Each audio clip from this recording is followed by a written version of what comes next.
warahmatullahi wabarakatuh. Perkenalkan, nama saya Hikmatul Askia dengan NIM 2248201083.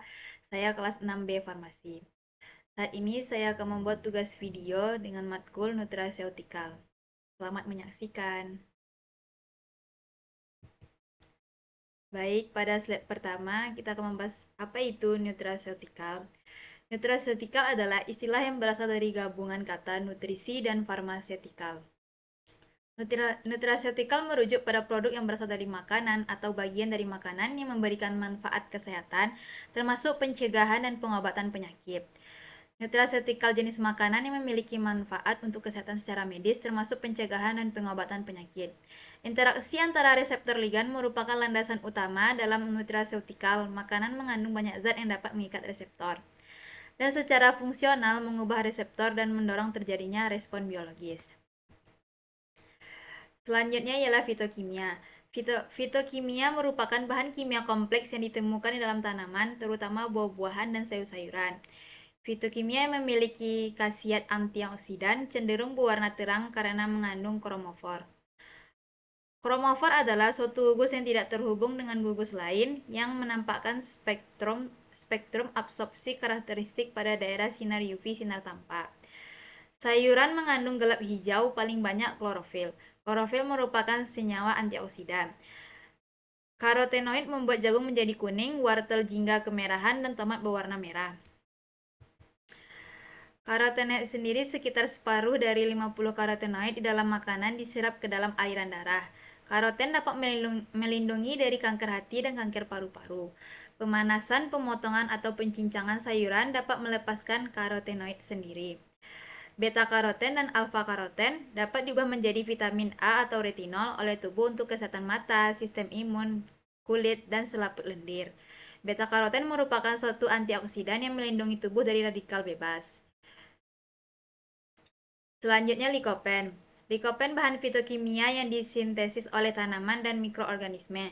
Manusia tidak dapat membuat likopen sendiri, jadi harus mengonsumsi buah-buahan. Dikenal sebagai antioksidan, peranannya menonaktifkan radikal bebas. Di sini ada lutein. Lutein adalah suatu zatofil dan satu dari 600 karotenoid yang ada di dalam sayuran berdaun hijau seperti bayam dan kangkung. Sebagai antioksidan dan berperan sebagai nutrisi mata. Zeaxanthin. Zeaxanthin merupakan salah satu karotenoid alkohol yang paling sering ditemukan di alam, berperan dalam melawan radikal bebas. Astaxanthin diubah menjadi vitamin A di dalam tubuh manusia, digunakan untuk membantu mengatasi penyakit degenerasi manula, nyeri otot, rheumatoid arthritis, kulit keriput, dan kerusakan kulit akibat paparan sinar ultraviolet. Terapi dengan antioksidan. Antioksidan merupakan suatu senyawa yang dapat memperlambat atau mencegah kerusakan yang disebabkan oleh radikal bebas. Untuk mengatasi kerusakan yang disebabkan oleh radikal bebas, tubuh memiliki suatu antioksidan endogen. Di samping antioksidan endogen, tubuh juga memerlukan antioksidan dari luar. Antioksidan merupakan donor elektron yang sangat kuat dan bereaksi dengan radikal bebas dengan konsentrasi yang relatif kecil. Berikutnya ialah jenis-jenis produk bahan alam yang digunakan sebagai nutraseutikal. Yang pertama ialah produk bahan alam yang distandarisasi dengan kemampuan dan market yang telah diketahui. Standarisasi berdasarkan kepada kandungan fitokimia dengan metode-metode analitik untuk mendukungnya. Yang kedua ialah produk bahan alam dengan kemampuan dan marker yang telah diketahui namun belum ada standarisasi. Selanjutnya ialah sumber bahan alam. Bahan alam ini diambil dari berbagai ekosistem, baik dari darat maupun laut. Jika pengambilan tidak terkendali, akan berdampak buruk pada keseimbangan ekosistem. Seperti contoh, kalau dari tumbuhan itu ada jahe, kunyit, sambiloto. Dari hewan contohnya seperti minyak ikan, kolagen. Dari laut itu ada spirulina atau rumput laut. Mikroorganisme itu seperti probiotik atau lactobacillus. Selanjutnya ialah klasifikasi. Yang pertama ialah bahan pangan mudah rusak atau perishable food. Perishable food ini cepat mengalami kerusakan setelah dipanen atau diproses. Umur simpannya sangatlah pendek. Contohnya itu kayak daging, ikan, susu segar, buah, dan sayur segar. Nah, yang kedua ialah bahan pangan agak tahan lama atau perishable food.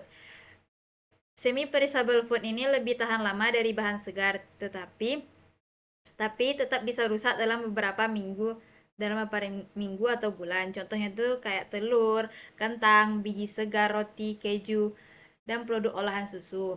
Yang ketiga ada bahan pangan tahan lama atau non perishable food. Non perishable food ini tahan lama berbulan-bulan hingga bertahun-tahun jika disimpan dengan baik. Contohnya itu seperti beras, gula, tepung, makanan kaleng, susu bubuk, kacang-kacangan kering. Selanjutnya ialah bahan pangan atau makanan dapat mengalami kerusakan karena yang pertama itu ialah pertumbuhan dan aktivitas mikroba. Selanjutnya itu ada aktivitas enzim yang terdapat dalam bahan pangan. Selanjutnya ada aktivitas serangga, parasit, dan binatang pengerat. Selanjutnya ada kandungan air dalam bahan pangan, suhu, udara oksigen, sinar, dan waktu penyimpanan. Jenis kerusakan yang biasanya dialami ialah mikroanis, kerusakan mikrobiologis, kerusakan akan mekanis, kerusakan fisik, kerusakan kimia, dan kerusakan biologis. Selanjutnya mencegah kerusakan bahan pangan itu ada 3. Yang pertama itu pengawetan suhu, pengawetan kimia, dan pengeringan. Sekian dari saya, terima kasih.